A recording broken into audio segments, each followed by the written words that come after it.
Good morning. Welcome to our kitchen. I thought I would share, like I promised the other day, some verses out of Psalm 139. It's a Psalm of David. So originally it was put to music. A number of years ago, when Michael W. Smith was an up-and-coming star, I saw him at the Holiday Star Theater, which no longer exists, and he quoted Psalm 139 verbatim from memory. It was powerful. I want to share just some of the verses this morning with you. O Lord, you have examined my heart and know everything about me.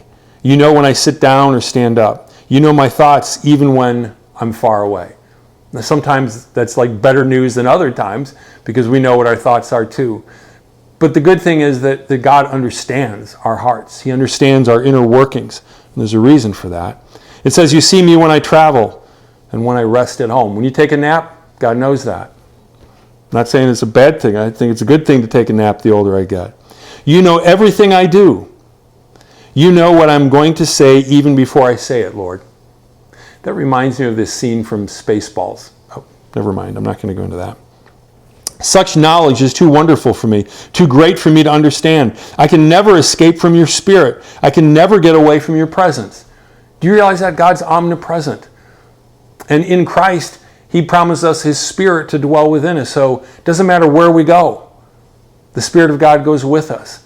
And we can encounter His presence through the lives of other people, but there's nowhere we can go to get away from Him. It says, if I go up to heaven, you are there. If I go down to the grave, you are there. My grandma Duffy, she was born right around 1900. Her worldview was a little bit different. When the astronauts went into outer space and went to the moon in 1969, I'll never forget her saying to me in her delightful brogue, but if they went to the moon and they didn't see heaven from there. Just a little bit different view of the cosmos when you're born in 1900, I suppose. But I try to think of the things that changed in her lifetime. Don't have time to go into all of that.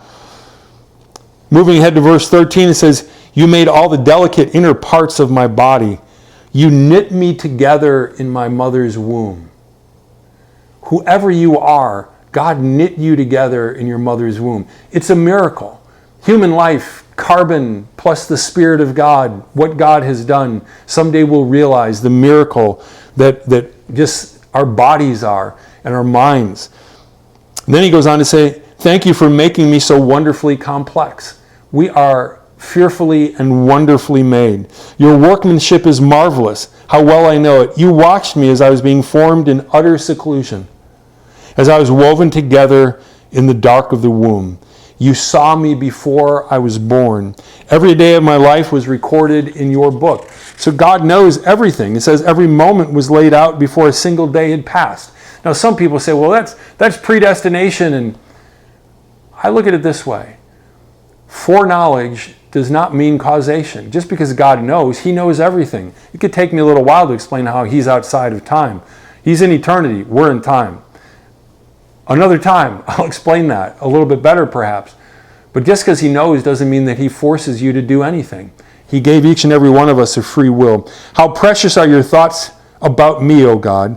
They cannot be numbered. I can't even count them. They outnumber the grains of sand. And when I wake up, you are still with me.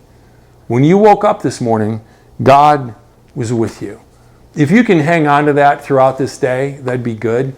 And as we look at this psalm, we're reminded that God knows what we think. He sees everything that we do. And like I said, that could be good news or bad news.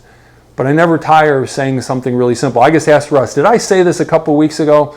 We talked about it. It bears repeating. The one who loves you most knows you best. He knows you and He loves you. That is a powerful combination. God bless you. Have a great day.